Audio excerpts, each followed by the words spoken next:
My demon wife के episode 72 के साथ हाजिर हूँ। लास्ट एपिसोड के एंड पे हमने देखा था कि रेमंड अपने अंदर से अपनी पावर को निकालता है जो कि डेड बॉडीज की पावर है और उसमें से एक बड़ा सा ब्लास्ट करता है जो कि सीधा जियांग और डीमन क्वीन की तरफ जाता है।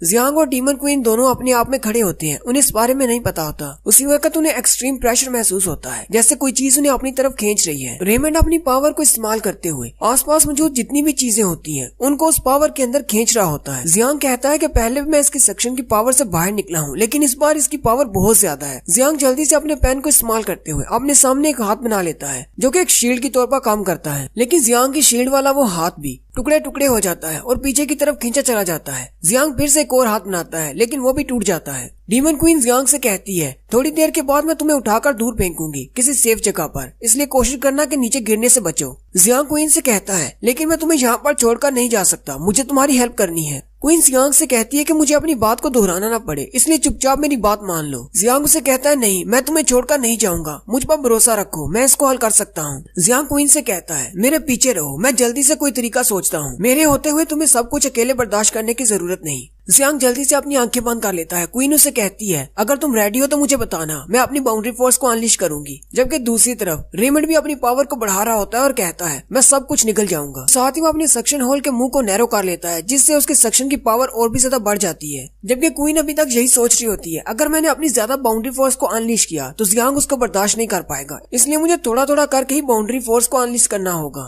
लेकिन उसी वक्त क्वीन को महसूस होता है रेमंड की सक्शन की पावर बहुत ज्यादा बढ़ गई है। वो जियांग से कहती है, जैसे तुम रेडी हो जाओ मुझे डायरेक्टली बताना, और वो अपनी बाउंड्री फोर्स को अनलिश करते हुए हवा में चली जाती है और अपनी पावर से एक बड़ा सा पंजा बनाती है और इसे जमीन में गड़ा लेती है, जबकि दूसरे हाथ से उसने जियांग को पकड़ रखा होता है। जियांग असल में अपनी आंखें बंद करके फोर्जिंग फील्ड में जाने की कोशिश कर रहा होता है, जैसा कि उसने टीचर मार्टिन को बचाते वक्त किया था। थोड़ी देर इसी स्टेट में रहने के बाद जियांग फिर से अपनी फोर्जिंग फील्ड में चला जाता है। जियांग कहता है, जब तक मेरे इर्द गिर्द कोई भी डिस्ट्रैक्शन ना हो, मुझे लगता है कि मैं अपनी स्टेट में जा सकता हूँ, जैसा कि मैंने टीचर मार्टिन को बचाते वक्त किया था। और फिर साथ ही जियांग अपनी आंखें खोलता है, उसकी आंखें चमक रही होती हैं और वो अपनी फोर्जिंग फील्ड में चला जाता है। जियांग की फोर्जिंग फील्ड का इफेक्ट ये होता है कि वो स्पेस और टाइम दोनों को रोक देता है, वहाँ पर सब कुछ उसी का हो जाता है। जियांग जैसे सामने की तरफ देखता है तो उसके सामने रेमंड खड़ा होता है, लेकिन वो बिल्कुल भी हरकत नहीं कर रहा होता। जियांग फिर से सोचना शुरू कर देता है, मुझे इसके साथ कैसे डील करना चाहिए, क्या मुझे फिर से एक न्यूक्लियर बॉम्ब का इस्तेमाल करना चाहिए। लेकिन साथ ही वो कहता है, मैं एक न्यूक्लियर एक्सप्लोजन नहीं कर सकता क्योंकि उसकी सक्शन की पावर बहुत ज्यादा है, वो बॉम्ब के फटते ही उसको अपने अंदर खींच लेगा। फिर जियांग कहता है, क्या मुझे एक सुपर ग्रेविटी फील्ड का इस्तेमाल करना चाहिए जिससे उसको क्रश करके उसकी सॉस बना दी जाए। लेकिन साथ ही वो कहता है, लेकिन उसके पास तो रीजनरेशन एबिलिटीज हैं, वो दोबारा से रीजनरेट कर लेगा। फिर जियांग को अपने स्पेशल वेपन्स की कैटेगरी में अपनी तीसरी चीज याद आती है। जियांग कहता है, मैंने इसको पहले कभी ट्राई नहीं किया, मुझे नहीं पता ये काम करेगा भी या नहीं, या फिर मैं इसको कंट्रोल कर पाऊंगा या नहीं।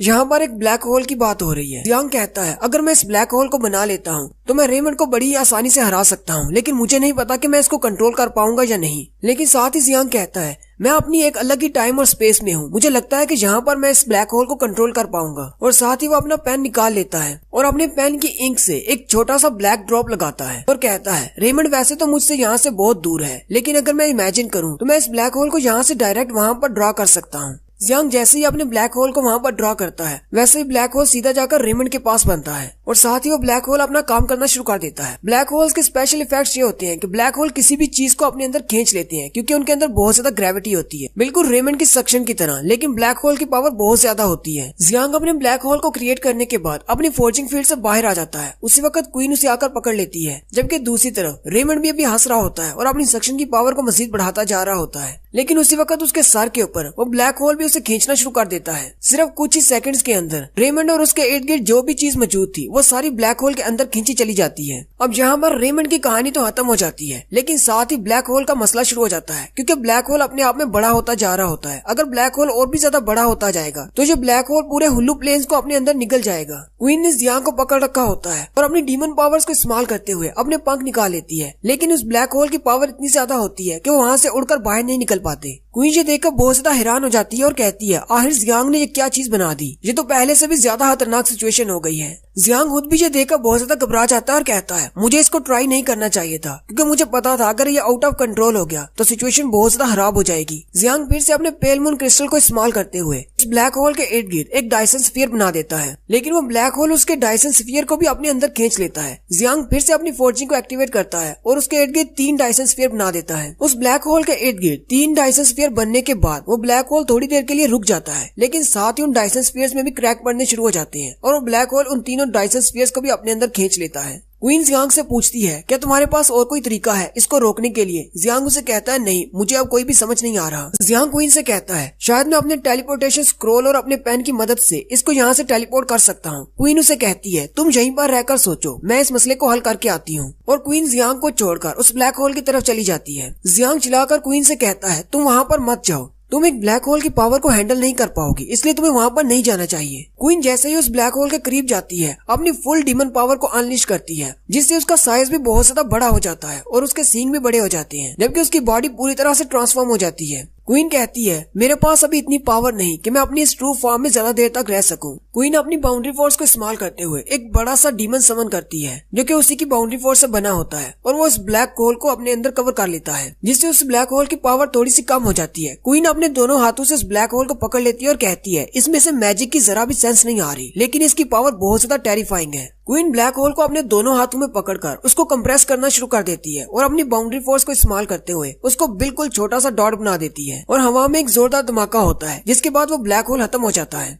धमाके की वजह से जियांग भी अपनी आंखें बंद कर लेता है। जियांग जैसे ही अपनी आंखें खोलता है सामने सब कुछ खत्म हो चुका होता है, सिर्फ क्वीन खड़ी होती है। फिर क्वीन भी जल्दी से नीचे उतर आती है। जियांग जल्दी से उसके पास आता है और उसे कहता है क्या तुम ठीक हो, क्या तुम इंजर्ड तो नहीं हो? हमें जल्दी से जाकर टीचर फियोना के पास तुम्हारा इलाज करवाना होगा। क्वीन जियांग से कहती है तुमने जो चीज बनाई थी इसको खत्म करने के लिए मेरे पास जितनी भी मेरी पावर का रिजर्व था वो सारा खत्म हो चुका है। लेकिन साथ ही क्वीन ये सोच रही होती है मैंने अपनी जिंदगी में पहली बार अपनी इस ट्रू फॉर्म को इस्तेमाल किया है। मुझे लगता है कि उस बूढ़ी जादूगरनी ने बिल्कुल ठीक कहा था, जियांग ही वो शख्स है जो कि हमारे ट्राइब को बचा सकता है। जियांग सोचता है अगर ये मेरे इस ब्लैक होल को कंट्रोल कर सकती है तो इसका मतलब ये रेमंड को भी हरा सकती थी। मैं तो ऐसी बेकार में मेहनत कर रहा था। उसी वक्त वो देखता है क्वीन की ट्रू फॉर्म खत्म हो जाती है और वो नीचे गिरने लगती है। जियांग जल्दी से उसे पकड़ लेता है और कहता है तुम आराम करो, मैं तुम्हें वापस ले जाऊंगा। लेकिन उसी वक्त उसकी ट्रू फॉर्म खत्म होते ही क्वीन ने नीचे कपड़े नहीं पहने होते। जियांग ने क्योंकि क्वीन को कैच कर रखा होता है इसलिए उसके नाक से खून बहना शुरू हो जाता है और वो शर्माते हुए कहता है इसको मैं कैसे हैंडल करूं।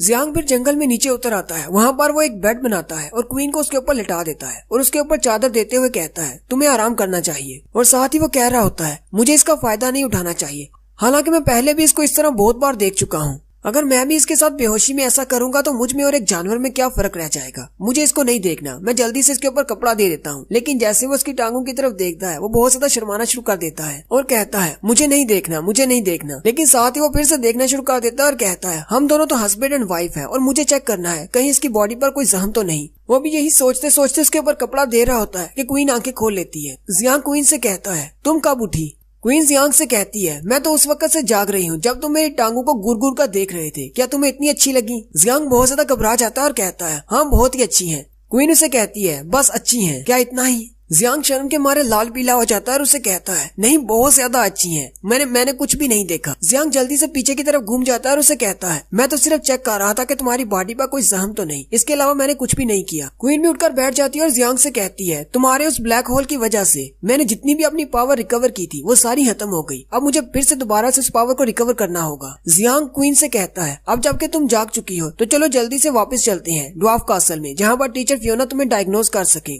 क्वीन जियांग से कहती है पीछे की तरफ घूमो। जियांग और भी ज्यादा घबरा जाता है और कहता है क्या मैं पीछे की तरफ घूमूं? क्वीन जियांग से कहती है मैं तुम्हें लास्ट वार्निंग दे रही हूँ, जल्दी से पीछे की तरफ घूमो, मुझे दोबारा कहने की जरूरत न पड़े। जियांग शर्माते हुए पीछे की तरफ घूमता है और कहता है क्वीन को मुझसे क्या चाहिए? जियांग क्योंकि आंखें बंद करके खड़ा होता है। क्वीन उससे कहती है तुमने अपनी आंखें बंद क्यों की हुई हैं? जल्दी से अपनी आंखें खोलो। जियांग क्वीन से कहता है अच्छा ठीक है मैं अपनी आंखें खोल रहा हूँ। जियांग जैसे ही अपनी थोड़ी सी आंखें खोलता है उसके नाक से फिर से खून बहना शुरू हो जाता है। क्वीन उससे कहती है क्या तुम जानते हो कि तुम्हारी गलती क्या थी? जियांग जल्दी से घुटनों पर बैठ जाता है और उसे कहता है, मुझे माफ कर दो, मैं जानता हूँ कि मैंने तुम्हें इस हालत में देख लिया और जो मैंने बहुत ही गलत किया, मैं जल्दी से सब कुछ भूल जाऊंगा। क्वीन जियांग से कहती है, बेवकूफ, मैं इस बारे में बात नहीं कर रही। जियांग उसे कहता है, चाहे जो भी हो, मैं तुमसे माफी मांगता हूँ। क्वीन उसी वक्त अपना पाँव आगे करती है और उसकी थोड़ी पर रखते हुए उसके मुंह को ऊपर की तरफ उठाती है और जियांग से कहती है, तुमने मेरे ऑर्डर्स नहीं माने, मैंने तुम्हें कहा था कि पीछे रहो, लेकिन फिर भी तुमने उस चीज को बनाया जो कि बहुत ज्यादा पावरफुल थी। तुम्हारी बनाई हुई वो चीज बहुत ज्यादा पावरफुल थी और तुम उसको कंट्रोल नहीं कर सकते थे। तुम्हारी वजह से मैंने दूसरी बार अपनी सारी पावर खो दी। जियांग फिर से उससे माफी मांगता है। क्वीन आगे बढ़ती है और उसकी थोड़ी पर हाथ रखते हुए उसे कहती है, लेकिन मुझे एक बात तो मानना पड़ेगी कि तुम बहुत ज्यादा पावरफुल हो,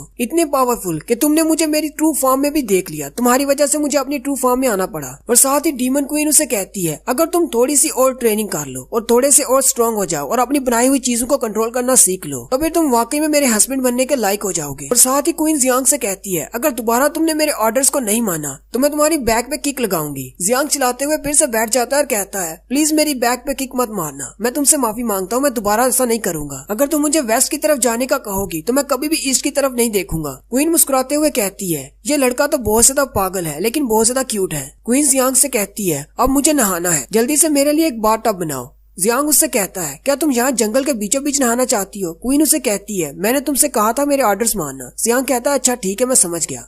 और यहीं पर हमारी एपिसोड 72 का एंड होता है।